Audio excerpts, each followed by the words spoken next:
Hai guys, selamat datang ke YouTube channel Mawi TV. Okey, aku hari ini sebenarnya dalam perjalanan ke showroom Pro 2 untuk pandu uji Pro 2 Alza All New 2023. Jadi sebagai seorang pemilik expander, jadi aku rasa ini pengalaman yang ataupun review yang mungkin bernilai untuk korang yang sedang menonton ni lah. Okey, mungkin korang mesti sedang memilih MPV apa yang korang nak beli. Okey, walaupun ada setengah orang nanti akan komen expander tu crossover, expander tu SUV. Okey, tapi hakikatnya kalau korang ada duit 100,000, okey, nak cari kereta 7 seater, kau tak ada dia sangatlah menilainya sebagai SUV ke MPV ke crossover ke. Korang akan cari apa yang korang boleh dapat dengan harga itu. Okey, dengan spek 7 tempat duduk itu. Okey, jadi aku akan cuba bagi review yang adil. Jadi jangan lupa like dan juga subscribe dulu YouTube channel Mawi TV. Kita jumpa sebentar lagi.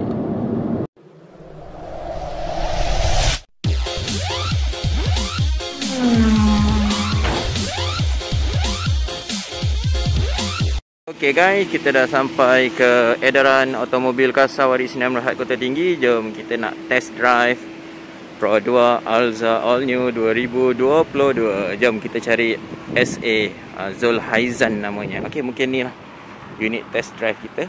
Jom. Okey guys, aku sekarang berada dalam All New Ativa 2022. dan di sebelah aku adalah SA yang kalau korang nak cari model-model kereta dari Pro 2, korang boleh call dia sekejap lagi. Aku minta dia perkenalkan diri. Dan beliau adalah SA yang bertugas di edaran automobil Kasawari Kota Tinggi. Jadi kat sini korang boleh tengok beberapa lah model yang ada, dan korang boleh buat test drive untuk kereta-kereta yang ada di bawah Pro 2 ni. Jadi aku minta aku punya rakan SA ni untuk perkenalkan diri kepada korang. Jadi kalau korang nak cari kereta, korang boleh contact dia. Boleh dipercayai. Yakin 100%. Okey, boleh perkenalkan diri. Assalamualaikum. Hai, saya Zul. Nanti Mawi akan share saya punya detail. Apa-apa boleh je, contact je. Di Kota Tinggi, Johor Bahru, cover. Boleh cover Boleh cover. boleh hantar. No Jangan problem. risau. Contact saja, cakap saja Mawi TV, nanti dia bagi special kot. InsyaAllah. Okey guys, aku berada di dalam Ativa ni. Okey, dari kita pinjam daripada model yang terdapat di edaran Kasawari Sdn Bhd.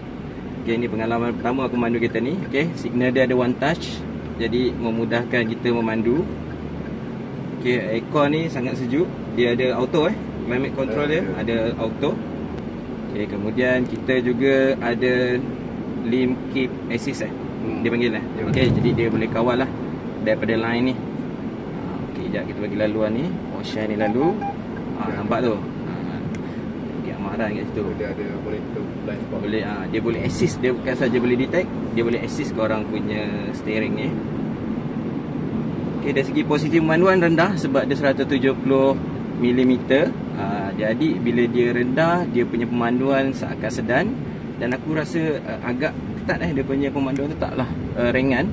Jadi nak memandu ni sedap. Dia tak terlalu ringan. Dari segi dari segi kuasa dia pun dia bagi kalau sini kau tengok kat meter tu ada A tu, idling ikut idling. Jadi bila kat traffic light, bila berhenti dia akan mati enjin. Mati enjin. Yang aku menarik kat sini, dia ada adaptive cruise control. Ini bermula 60km sejam. 80 ke atas baru dia boleh berfungsi lah. Bagusnya dia boleh follow dan dia boleh slow. Okay, cuma dia tak ada stop and go je lah. Tak, dia 30km kita dah kena ambil alih dia punya pemanduan. Okay, dari segi pemandangan aku rasa agak selesa lah. Dia punya pemanduan ni tak begitu tinggi, steering pun tak begitu tinggi sampai ke dada. Jadi pemanduan kita agak sedap lah. Okay, kereta ni power dia 106 PS 106 PS dengan 138 Nm torque. Okey, dia sebenarnya lebih baik dari segi enjin berbanding dengan expander 104, tapi torque dia tak silap aku 141. Okey, torque dia lebih tinggi. Okey, yang ini power dia lebih tinggi daripada Mitsubishi Expander. Ada power mode juga. Ada power mode kat sini. Okey, ada drive mode ni drive. Okey, dia ada power mode dan dia ada eco mode. Dia ada normal mode je lah. Normal mode. Okey. Bagus dia punya ni kat sini. Berbanding dengan aku punya Vios, dia punya tu kat sini. Jadi kalau nak tekan sport mode, leceh lah kat bawah ni kan. Jadi dia bagi kat steering ni pada aku sangat bagus. Dia memudahkan kita punya pemanduan lah. Dan meter dia ni serius cantik. Mungkin adalah pada Activa. Kalau kau tengok ni, kau akan rasa macam bawa kereta mewah ha. Aku kenapa aku suka pergi ke showroom di Kota Tinggi ni, sebab kita boleh test dekat jalan yang tak banyak kereta sangat lah. Kalau kau pergi kat kawasan bandar nak test drive pun banyak kenderaan, tak sedap lah. Tak boleh nak feel pemanduan tu. Aku sekarang dah tekan ni cruise control, dan aku dah tekan set tadi. Jadi dia sekarang ni macam baca kenderaan di depan lah. Jadi dalam jarak yang ni dia ikut kereta kat depan ni 73.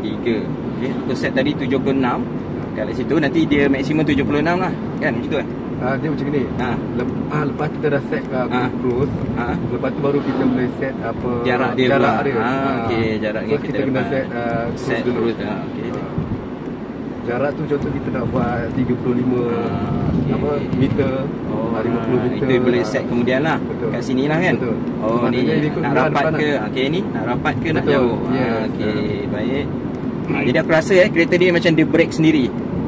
Tu bagusnya. Kalau Xpander ada cruise control, tapi masalahnya bila dia tak ada adaptive, kesannya bila kau memandu kau tetap kena lebih bagi tumpuan sebenarnya daripada memandu biasa.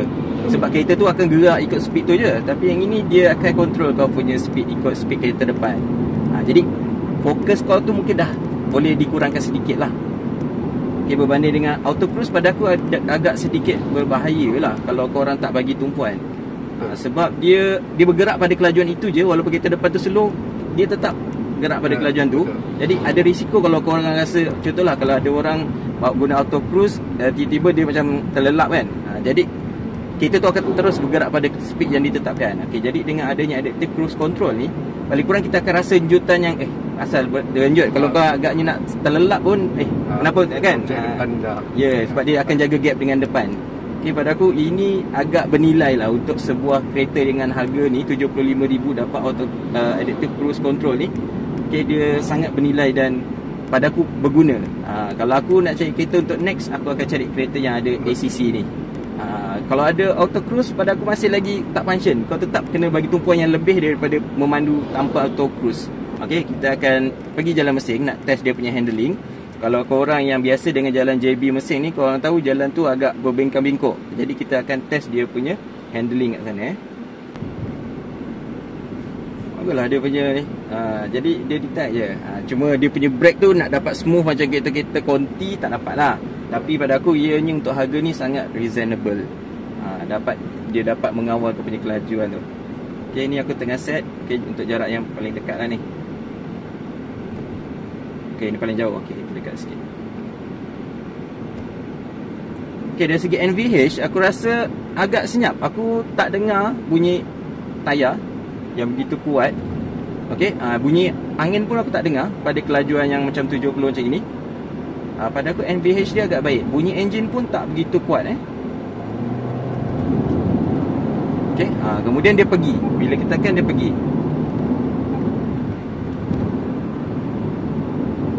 Alright. Jadi kita try handling dia sikit kat sini. Kita cancel dulu dia punya auto cruise.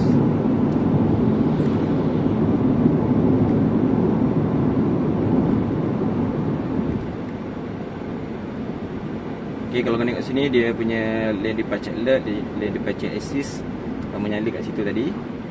Jadi dia boleh kawal lah laluan.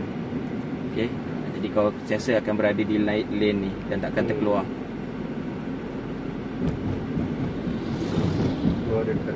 Keluar dia akan beep satu kan. Satu lagi dia akan assist, dia akan tolak kau punya steering ni. Dari segi power aku rasa ia cukup. Taklah berlebihan. Pada aku cukup. Dan bila dia pergi tu aku nak rasa dia mungkin lebih baik sedikit daripada Xpander punya tenaga lah. Mungkin dia sebab dia punya top dia dan horsepower dia tu lebih baik. Kita try seleko ni sikit. Alright. Kawal Jalan okey, handling dia okey sebab dia tak begitu tinggi. Berbanding Xpander 220mm, dia punya handling agak sedikit goyang lah sebab dia tinggi. Yang ini bila dia seakan sedan, kesannya dia punya kestabilan tu lebih baik. Okey, pada kelajuan 80 hampir 90 ni aku agak yakin untuk lalu selekoh ni dekat bengkok ni.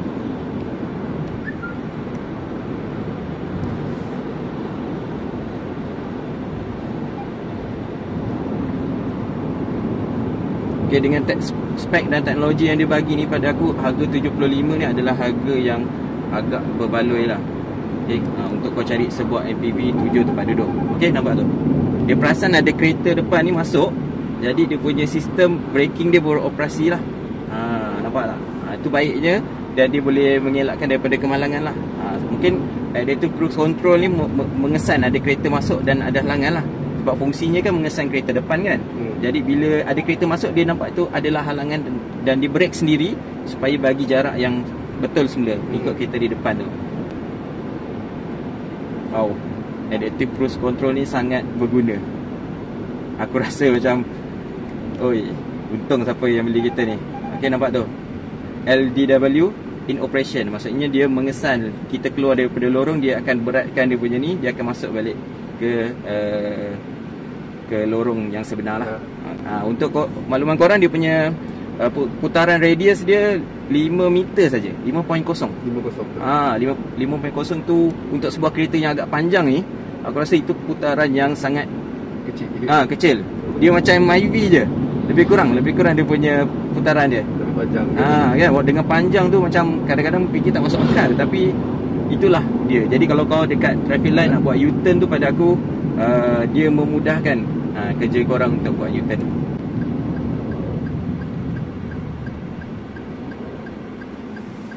Okay, untuk makluman korang, untuk variant AV ni akan dapat tinted Ada. Okay, dapat tinted free dan juga dia bagi RFID percuma. Betul. Okay, untuk variant AV semua ada. Semua. RFID untuk semua variant, tinted je lah untuk AV. Alright. Okay, nampak ni pusingan 5 meter je dia punya pusingan tu. Jadi senang nak belok.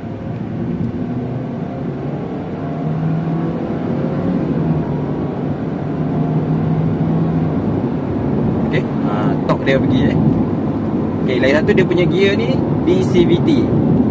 Dual mode CVT, di mana pada kelajuan tinggi dia akan pergi ke mode manual macam tu lebih kurang. Sebab pada kelajuan tinggi tu sebenarnya CVT ni akan menghasilkan bunyi bising. Jadi dengan dia pergi kepada pemanduan auto biasa, dia akan menyebabkan bunyi lebih senyap dan lebih ni lah. Korang punya pemanduan tu lebih baik.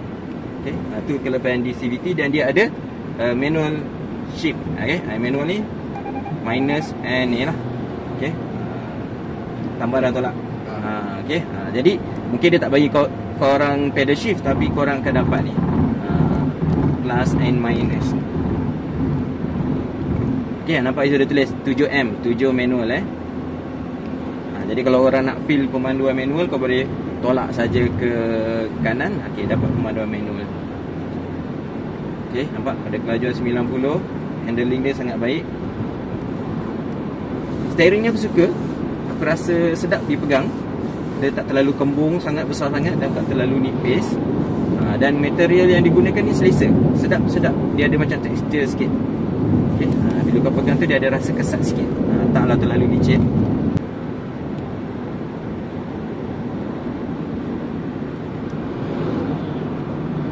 Okay, kalau korang nak create MPV yang feel dia macam sedan, kau boleh ambil yang ini. Ini dah macam label wagon lah, dia tak MPV yang tinggi. Kalau kau tunggu Veloz 190mm, dia tinggi 2 cm. Okay, jadi dia punya handling mungkin tak sesedap inilah. Okay, dan Veloz tu sasar lah 20,000 lebih mahal. Okay, benda yang sama, keluar daripada kilang yang sama, buat apa nak beli yang tu kan? Okay, macam mana? Okay, kalau dia kilang lain, mungkin kau nak cakap kualiti dia lain. Ni masalah kilang dia sama, confirm kualiti dia pun lebih kurang je. Okay, dia punya steering tak begitu ringan, aku suka. Kalau ringan sangat rasa macam kosong, tapi yang ini steering dia ada rasa berat. Okay, ada rasa berat, jadi kita lebih confident lah di jalan raya. hold juga ni. Dia ada auto, ada electric parking brake dengan auto hold. Jadi bila berhenti, dia hold lah. Kita dah tak payah tekan brake lah. Tu memudahkan lah. Banyak benda ni memudahkan kita punya pemanduan. Dan untuk harga macam ni pada aku sangat berbaloi lah. Kalau kita beli kereta-kereta mahal mungkin dapat tu biasa, tapi untuk kereta di bawah RM75,000 ni boleh dapat semua ni adalah sesuatu yang sangat bernilai. Okey, kita berhenti kat sini. Dia masuklah. Okey. Okey, brake dia pun okey. Okey, dia tak terlalu mengejut. Dan dia brake tu dengan keadaan yang kita rasa lebih yakin. Okey, jadi bila berhenti ni tekan hold. Okey, kat situ hold dia menyala kalau kau perasan. Okey, jadi kau dah tak payah tekan brake dah. Itu bagusnya. Jadi bila nak gerak, tekan pedal minyak je, dia terus off lah. Dia terus matilah kan. Jadi dalam traffic light ni tak perlu dah tarik handbrake segala. Jadi ianya juga memudahkan korang ketika memandu. Dan electric parking brake dengan auto hold ni adalah satu teknologi yang agak mahal tau. Jadi dia boleh bagi dekat kereta yang berharga RM75,000 ni. Ini kalau kereta yang RM100,000 pun kadang-kadang tak ada tau benda ni. Buat masa ni, ini adalah kereta paling murah yang ada electric parking brake dekat pasaran Malaysia, setahu akulah. Okay, Ativa ada electric parking brake. Ativa pun tak ada. Jadi inilah kereta paling murah di pasaran Malaysia yang ada electric parking brake dengan auto hold. Okay, dengan dia punya ni, kau tengok skrin ni, ini 9 inci. Okay, floating lah, hampir floating lah. Dan dia punya pixel pun nampak menarik. Dan kalau kau tengok sini ada Android Auto. Katanya Apple CarPlay akan kemudian akan ada. Buat masa ni hanya ada Android Auto. Jadi okay, buat masa ni ada Android Auto. Ini adalah tak silap aku yang pertama kereta Pro 2 pertama yang ada Android Auto. Ini meletakkan benchmark yang tinggi lah untuk kereta-kereta Pro 2 lepas ni. Teknologi ni semua akan dimasukkan dalam kereta-kereta Pro 2 untuk next. Okay, kat situ kalau kau perasan, tak nampak dalam kamera ni tak ada blind spot monitoring. Yang ini Honda pun tak dapat Honda ada lane wash je. Jadi Pro 2 dia bagi blind spot monitoring. Pada aku lebih suka ada blind spot monitoring sebab dia ada dua-dua belah berbanding lane wash hanya ada sebelah kiri. Okey, jadi yang ini juga tiada pada Mitsubishi Xpander. Okey, sebab okey, jadi aku tekan saja minyak. Auto hold yang satu tu dah mati warna orange, dia tinggal yang ini lah. Maksudnya mode auto hold tu masih on. Okey, jadi bila kau berhenti next ni, dia automatic auto hold tu berfungsi lah. Tu dia punya teknologi lah. Jadi kalau tengok sini, auto hold tu masih menyala. Maksudnya dia sedang aktif. Bila kau berhenti, dia akan automatic, dia akan berfungsi lah. Tu dia punya auto hold. Okay, untuk korang yang buat masa sekarang ni, waktu queue dia dijangka masih lagi dalam sebulan sebab stok ada lagi. Tapi mungkin kalau minggu depan dah ramai orang booking, kesannya stok akan lagi panjang lah, kena tunggu. Booking dah ramai, tapi booking dah banyak. Kelulusan ada yang kelulusan yang masih sebab bank pun tengah jam. Bank pun tengah queue panjang ni. Semua orang nak beli Ativa ni. Ativa, semua orang dah berebut-rebut nak beli Alza ni. Jadi bank punya kelulusan loan tu sebenarnya yang mungkin lambatkan sikit lah korang dapat. Okay, sebab dia pun banyak queue nak kena buat tu. Dia ikut booking dah ikut kelulusan juga. Okay, betul. Jadi sebenarnya tak lama. Okay, memang cun, susah nak dapat dah harga ni. Sebab ini mungkin akan jadi kereta sejuta umat lah pula kat Malaysia. Macam apa, Avanza kat Indonesia kan. Okay, sekarang ni agaknya inilah. Kalau kereta rakyat yang mana nak bawa satu keluarga yang ramai, okay, ini adalah pilihan yang paling top lah, tak lama lagi ni. Satu lagi nak repeat lah, pujian tentang NVH dia sangat baik. Aku impress lah. Dia punya NVH tu tak bising Yang aku dengar sekarang ni adalah bunyi kipas aircon je. Maksudnya kalau tak buka aircon ni, korang tak dengar bunyi apa-apa dalam kereta ni. Macam kedap bunyi. Kedap bunyi. Dia macam dah kualiti Toyota tau. Aku dapat feel dia. Okay, bunyi enjin pun halus je. Angin tak keluar. Aku tak dengar lagi bunyi angin sebenarnya. Bunyi angin aku tak dengar lagi setakat ni. Bunyi tayar pun tak ada. Aku rasa dia menggunakan tayar yang baik ni sebab tak dengar bunyi tayar. Okay, penjimatan minyak menggunakan sport mode dengan eco idling Dia boleh dapat 22 km per liter. Kereta 7 seater boleh dapat sejimat itu. Kalau aku boleh bandingkan dengan Xpander yang setakat pengalaman aku pakai, boleh capai paling jimat lah. Kalau bawa seorang-seorang dapat 16 km per liter je. Itu paling jimat lah. Tapi kalau bawa family, dia takkan lebih daripada 14. Dia mesti 13 atau 14 gitulah. 15 tak pernah capai lah kalau bawa keluarga lah. Kalau seorang boleh capai 16 kalau kat highway. Okay, yang ni dia claim 22 km per liter. Kalau mungkin lah, kalau tak mencapai pun mungkin dalam 18 lah. Gitu. Nampak tak perjimatan minyak dia. Okay, kalau monitor ni mungkin dia berbeza sedikit dengan variant H walaupun saya 9 inci, kerana yang variant H tu tak ada Android Auto. Jadi sebab tu kenapa dia punya design tu sedikit berbeza walaupun saiznya sama. Sebab dia ada Android Auto, jadi dia guna head unit yang berbeza berbanding dengan variant H. 360 lagi. Ya, dia ada 360. Oh, boleh tengok okey. Okey, ni bagus. Dia tak macam Vios. Vios dia 20 km sejam je dia boleh tengok. Okey, tapi yang ini sepanjang pemanduan boleh digunakan. Okey guys, itu je pengalaman pemanduan aku. Dan aku rasa ianya sebuah kereta yang sedap dipandu, selesa, comfort dan handling dia best. Dia tak terlalu tinggi, jadi dia tak terlalu membuai lah bila korang memandu. Berbanding kalau kereta yang tinggi-tinggi ni, dia akan rasa lebih membuai. Yang ini dia lebih selesa. Dan kalau korang sebelum ni bawa sedan, tiba-tiba nak pakai MPV, korang tak akan rasa macam kekok lah. Sebab dia menggunakan ground clearance yang agak baik lah. 17 cm tu pada aku adalah yang agak ideal lah untuk MPV. Dan juga tak terlalu tinggi dan tak terlalu rendah lah. Nampak ni 360 kamera dia bagus. Nampak ni, dia punya line tu dia ikut sekali nampak tak? Vios ataupun Xpander tak dapat benda ni jadi dia dapat tu. Nampak tu, dia line tu dia ikut putaran roda. Jadi bila kau parking, satu dekat sini dia tunjuk tau, kau punya roda tayar depan ni belok mana. Jadi kau orang boleh tegak kan. Kat sini pun boleh tengok. Yang ni kadang-kadang bila orang parking kereta, kenapa kereta tayar dia sengit? Sebab dia tak boleh tengok. Kat sini dia dah bagi dah tu. Okey, dia dah bagi, jadi korang tahu kau punya tayar tu tegak ke tak tegak. Okey, tekan ni. Oh dah. Gear bila parking automatic, parking electric parking ni akan berfungsi lah. Jadi kita nak tengok 360 kamera tadi ni. Okey, nampak ni. Dia punya 360 kamera ni boleh tukar color ke? Kereta ni. Ni tak boleh tukar Okey, sama dengan Xpander. Xpander warna merah je, tak boleh tukar-tukar. Okey, ni pandangan dia. Ni dia potong kereta tu nampak dengan kiri kanan je. Okey, resolution dia cantik dia punya ni. Dan kemas lah. Oh, touchscreen lagi. Nampak tu, smooth je. Okey, dan cantik dan nampak elegan lah dia punya ni. Okey, guys, itu je aku rasa. Dah berapa minit ni? 30 minit dah kita punya test drive. Nanti aku potong-potong lah video ni. Okey, jadi kita jumpa lagi dalam YouTube channel Mawi TV.